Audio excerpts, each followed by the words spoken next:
Salut, c'est Exoa pour exoaware.fr. Aujourd'hui, on va parler de l'Apple TV, troisième génération. En fait, c'est plutôt la deuxième génération améliorée. La différence avec l'ancienne, c'est que celle-ci en fait affiche 1080p au lieu des 720p que affichait l'ancienne. Ça fait qu'on a vraiment de la haute définition. C'est vraiment un boîtier qui est tout petit. On va faire le tour vite fait. Le packaging aussi. Alors pour vous montrer vite fait avec un iPhone, vous voyez, c'est même un iPhone est vraiment dans la taille de l'Apple TV. C'est vraiment tout petit. Je vais vous montrer sur la largeur, voilà. Alors c'est en noir mat pour le dessus et noir brillant sur les côtés. On va faire le tour des différents ports qui existent dessus. Bon, nous avons l'alimentation. L'alimentation est interne. Vous avez juste le cordon, il n'y a pas de bloc alim. Ça, c'est vraiment super. La prise HDMI pour brancher sur la télé. Vous avez une sortie optique, ça c'est vraiment chouette. Et une sortie réseau, plus un mini micro USB. Vous pouvez pas brancher de disque ou de choses comme ça. C'est pour faire de la maintenance dessus. Ou si vous voulez jailbreaker, ça on reviendra sûrement sur une autre vidéo. Autrement, le packaging se comprend de l'Apple TV, de la télécommande, qui sont celles en aluminium, qui sont vraiment très jolies. Vous voyez, toujours très épuré avec le bouton menu, play pause, puis après le bouton central souvent pour valider, et le volume, mais qui n'est plus volume comme sur les anciennes qui étaient blanches. Autrement, à l'intérieur de la boîte, qu'est-ce que nous avons ? Nous avons pas grand chose, vous voyez, le packaging est vraiment minimal. On retire ça. On a le cordon qui se trouve dans le fond et une petite dock technique, quoi. Vraiment rien de plus, c'est vraiment minimaliste, hein, mais c'est largement suffisant. Hop, on fout ça tout dedans.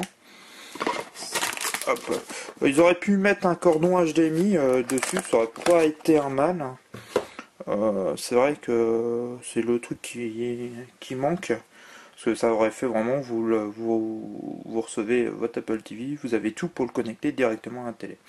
Il faut savoir que c'est aussi l'appareil est Wi-Fi, ce qui permet en fait de le connecter aussi à votre réseau sans fil. Alors c'est un peu plus long pour le transfert des fichiers, surtout en 1080p. Si vous voulez vraiment l'utiliser en haute définition, je vous conseille plus de le mettre sur le port Ethernet, où ça sera vraiment un peu plus rapide. Voilà, autrement que dire d'autre, ça prend pas beaucoup de format hélas, ça prend toujours des vidéos en H254 en 1080p, autrement des vidéos en MP4, et je crois qu'il y a un autre truc JPEG mais que personne n'utilise, donc voilà. Les formats de photos c'est JPEG, GIF, TIFF, et pour le format audio c'est tout ce qui est en fait vous pouvez mettre dans iTunes. Voilà, bon, il prend les MP3 qui sont dans iTunes, il n'y a pas de souci. Voilà un peu pour la présentation vite fait de cette Apple TV, mais c'est vraiment tout petit, vous voyez, je le mets dans ma main, c'est impressionnant. Et vous allez voir que ce boîtier fait énormément de choses. Ah si, j'oubliais son prix, il vaut 109 €. Avant il était à 119. Faites attention, vous pouvez le retrouver en reconditionné, mais c'est pas les modèles en 1080p, c'est les modèles en 720p. Si vous en foutez, ça peut être intéressant, on les trouve à 79 €, les anciens en 720. Voilà. On va passer, je vais le brancher sur un moniteur pour voir un peu, pour vous montrer un peu comment est l'interface et comment ça se passe. À tout de suite. Voilà, notre Apple TV est branché sur un moniteur. Alors, je suis désolé pour le moniteur, c'est un vieux moniteur ACR, mais bon, il fera largement l'affaire. Il n'est pas en haute définition. Vous voyez que ça marche très bien. Si vous avez une télé qui n'est pas haute définition, ça fonctionne plutôt bien. C'est vrai que c'est mieux en 1080p, mais bon, j'avais pas de téléviseur sous la main pour faire la vidéo. Pour revenir alors sur notre interface, vous avez vraiment vraiment même trois gros blocs qui sont importants. Ça va être de la partie film, musique et ordinateur. Vous avez les réglages, mais bon, c'est un petit peu moins important. En fait, les films, ça nous envoie directement sur l'iTunes Store, sur l'allocation de films. Alors vous allez voir, hop, on arrive directement avec les meilleurs titres du moment. Voyez. Et en fait tout se fait vraiment avec la télécommande. Et ça c'est vraiment sympa, c'est plutôt intuitif. Vous avez les films les plus populaires, les comédies, action-aventure. On trouve un bon catalogue au niveau français, ce qui n'était pas le cas des anciennes générations. J'avais la première version avec le disque dur, où vraiment le catalogue était en américain et c'était vraiment chiant. Là, on retrouve vraiment pas mal de choses. C'est classé par genre, film français. Vous avez les films de la semaine, les inédits. C'est vraiment plutôt bien fait. Le seul reproche que je peux faire au niveau de la location de films, c'est que je trouve que c'est un petit peu cher pour la location. Vous voyez, pour par exemple Intouchable en HD, on est quand même à 4,99 € en sachant que vous avez à la première, vous avez 48 heures dès que vous avez commencé la lecture pour le regarder, je crois un mois pour le regarder quand vous l'avez téléchargé. Donc en fait ouais, c'est pas très bien, j'ai pas très bien expliqué. En fait, si vous le téléchargez, vous le regardez pas, vous avez un mois pour le regarder et vous avez 48 heures au premier moment où vous avez lancé la lecture. Donc il faut vraiment faire attention. Autrement, ce qu'on peut retrouver, souvent dans plus, vous allez avoir les commentaires, si les gens ont trouvé ça bien. Vous avez même des extraits, ça c'est plutôt sympa. Vous voyez, là on est en Wi-Fi, on n'est même pas en RJ45, et ça fonctionne plutôt bien. Il n'y a pas de son, je ne l'ai pas branché. Vous voyez, l'image est vraiment de bonne qualité, ça charge très très vite, c'est vraiment un côté sympa. Voilà. Pour la partie film, alors vraiment la partie film en fait ça va chercher directement sur le Store. Ça ne regarde pas les vôtres. On va aller. Merde, c'est pas les films que je voulais faire. Hop. Musique, vous voyez, c'est assez réactif. Alors musique en fait ça va, vous voyez, sur iTunes Match. Un service qui vaut à l'année en fait. On va prendre n'importe quoi. Hop. En fait, c'est un service que vous payez, je crois, 25 €, un peu moins de 25 € par an, et qui permet en fait de prendre votre contenu de votre ordinateur, de votre iTunes, de la musique que vous avez dessus, et de le mettre en fait dans le nuage, et de pouvoir le récupérer sur votre iPhone, sur votre iPad, et sur différents ordinateurs. Je trouve que ce service, pour une fois chez Apple, est relativement pas cher, c'est 25 € pour l'année, et ça vraiment copie toute votre bibliothèque musicale, et ça c'est vraiment sympa. Et en fait vous le paramétrez directement et ça vous retrouve directement la musique que vous avez dans votre ordinateur. Voilà, il y a toute ma bande musicale, ça c'est vraiment sympa. On va aller dans l'ordinateur, et en fait dans l'ordinateur on va retrouver, vous voyez, bibliothèque du Mac Mini. En fait c'est le Mac Mini que vous aviez vu dans les anciennes vidéos, et ça va permettre en fait de retrouver la musique, les films, séries télé, les podcasts et les photos qui sont sur cet ordinateur là. Voilà, on va mettre une série TV, les Disney, ça marche très très bien. Voilà, vous voyez, c'est assez réactif quand même, ça charge assez vite, et même là on est en Wi-Fi, ça marche encore mieux en RJ45. Et voilà, et ça vous permet, vous voyez, on peut couper, c'est vraiment sympa. Ça en fait ça retrouve vraiment la bibliothèque que vous avez iTunes sur votre téléviseur. Ça c'est super. Et après on a les réglages avec, vous voyez, général, économisateur d'écran, votre compte iTunes, les réglages audio et vidéo. L'AirPlay, on va revenir tout à l'heure, parce qu'il y a des fonctions vraiment sympas. On retrouve l'AirPlay comme sur les bornes Airport Express, je vous avais fait la démo, où on peut, de votre ordinateur au iPhone, mettre le son sur l'Apple TV, pas sur la borne. Et on va pouvoir même faire de la copie d'écran sur l'iPad 2 et nouveau iPad et l'iPhone 4S. Ça marche pas sur le 4. L'ordinateur que vous avez voulu mettre enregistré pour l'Apple TV pour qu'il aille chercher le contenu. Voilà. Et on va retrouver en fait des petits services additionnels qui sont plutôt sympas. On va retrouver Flickr pour les photos, Vimeo et YouTube pour plateforme vidéo. Ça marche très très bien, on retrouve vraiment tout le contenu de YouTube.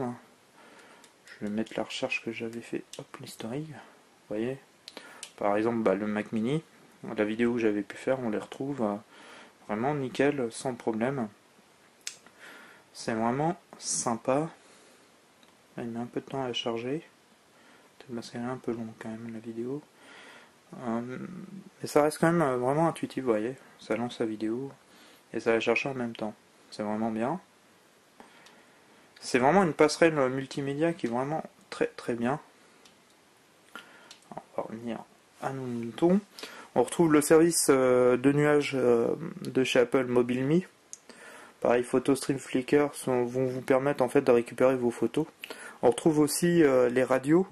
Alors c'est les radios par internet et par rapport à iTunes. Alors il faut vraiment avoir, c'est des grandes radios. On retrouve Énergie, France Bleu, des trucs comme ça. J'ai pas fait vraiment trop le tour dessus. Podcast, c'est tous les podcasts que vous aviez enregistrés, pareil sur votre iTunes, que vous pouvez trouver. Alors après, nous avons deux services mais qui sont propres aux États-Unis, mais où il faut avoir un abonnement par exemple pour la chaîne en fait de baseball américain. Alors on peut voir les matchs de baseball, mais il faut avoir un abonnement que je n'ai pas. On va retrouver le service de bande-annonce, mais alors le service de bande-annonce sur celui-ci est en anglais. Alors c'est un petit peu dommage, hein. On trouve pas en fait de bande-annonce en français.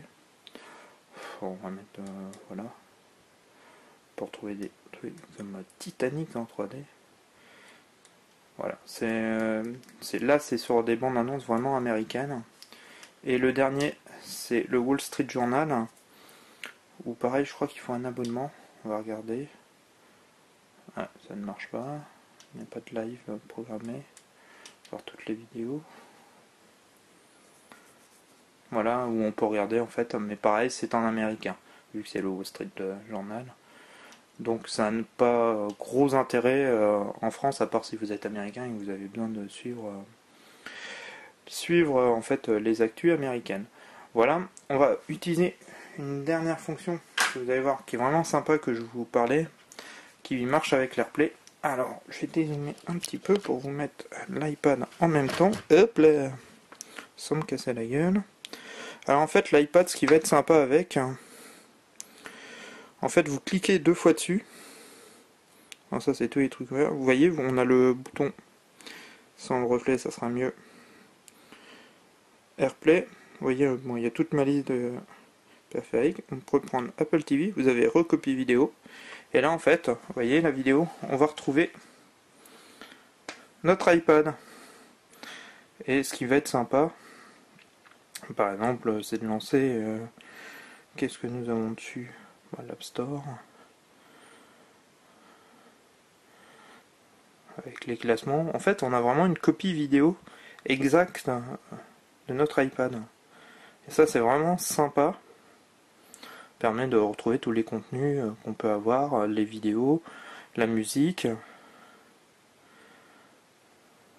Et ça, c'est vraiment génial. Je trouve cette fonction vraiment sympa. Alors, vous voyez, tout de suite, on voit la même chose. Vous voyez, exactement. Hop là. C'est vraiment assez interactif, ça c'est vraiment chouette. Et ça sert pour certains jeux qui fonctionnent, ou alors à ce moment-là sur l'iPad vous avez les commandes et vous avez l'image, par exemple sur des jeux de voiture, vous avez en fait la vue du cockpit sur votre télé et vous avez la manette et les contrôles en fait sur l'iPad. Ça c'est vraiment chouette. Je vais vous montrer une autre fonction, on va quitter celle-ci, on s'en fout. Voilà, mais c'est vraiment bien.